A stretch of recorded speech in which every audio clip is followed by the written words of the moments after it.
Well, you see, it serves to illustrate that the left is always what it is. There's nothing new about it. Its failure is commonplace. It has never worked. It has never succeeded. The left, after destroying one free society after another, has to keep finding another to run their experiments on, because each time they try, they destroy. They destroy the creation of wealth. They disincentivize the creation of wealth with the redistribution of wealth by creating more and more recipients for having done nothing. And so they create a vicious cycle spinning in onto itself, which is self-destructive. And it's happening here now. It's happening throughout the world. This is the thing that the most difficult for me to understand is it's never succeeded. And yet, people turn to it still with as much hope as they ever have. So what's the allure? It's never worked. So that right there is Rush Limbaugh's entire program over all of these years in a nutshell. That is the crux of his argument against liberalism. Now, I want you to notice something. Did you hear any facts? Did you hear any numbers? Did you hear any economic data?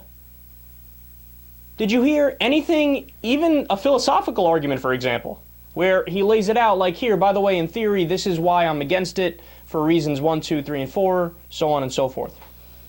Now, there was nothing. It wasn't an argument. He just says things, asserts it as if it's fact.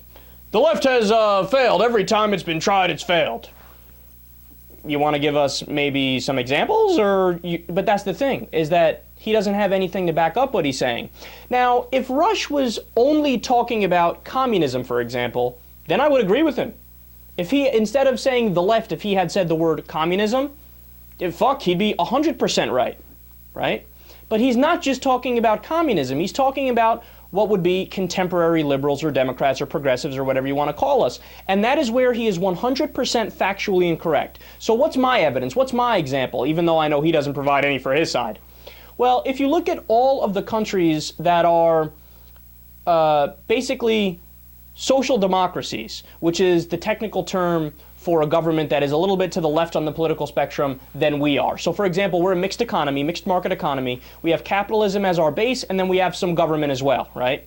Well, if you look at Norway, Denmark, Iceland, Sweden, Finland, etc., the Scandinavian regions, they are a little bit more liberal than we are. They have capitalism as their basic economic system, but they have a little bit more government in their economy. Now, what do you find in those countries? By the way, that is what Rush is referring to as left, as in this clip here. Now, what do you find in those countries?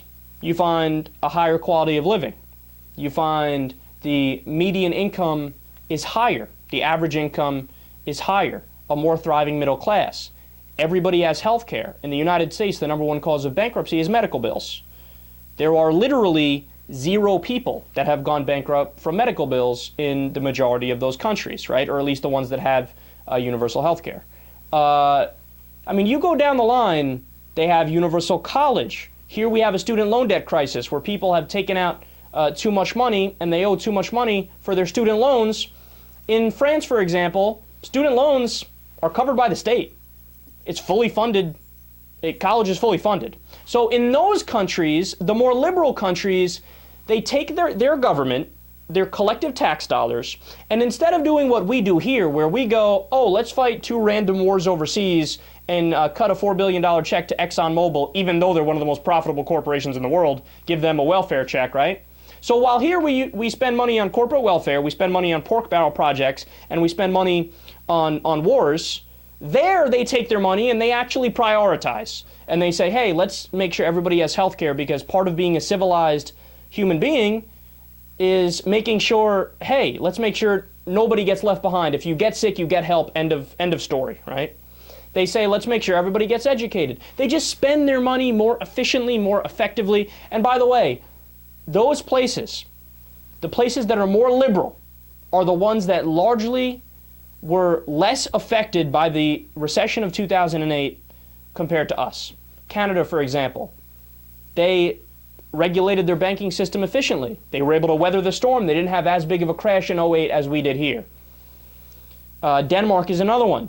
They fared pretty well. I mean, look, when you actually look at the data, and by the way, people in those countries, according to a study from about 2 or 3 years ago, they self-report being happier than anywhere else in the world. Now, there's been some studies since that are more Latin American countries are happier, but there is a significant amount of data that says the so-called welfare states, the social democracies, the places I just named, they are some of the happiest places in the world. So when you actually look at the data, what Russia is saying is 100% false. He just makes it up.